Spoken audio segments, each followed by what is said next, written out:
आगमन झाले त्यांचं व्यासपीठावर आपल्याला अभिवादन करायचं आहे। अशोक चव्हाण साहेब तुमच्या सोबत आहेत। कोण आलं कोण आलं कोण आलं कोण आलं सनातनी हिंदू नेता पवन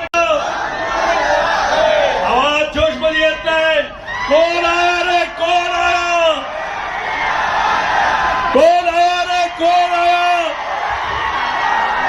पवन कल्याणजींचं आगमन झालंय त्यांचं व्यासपीठावर आपल्याला अभिवादन करायचं आहे। अशोक चव्हाण साहेब तुमच्या सोबत आहेत। कोण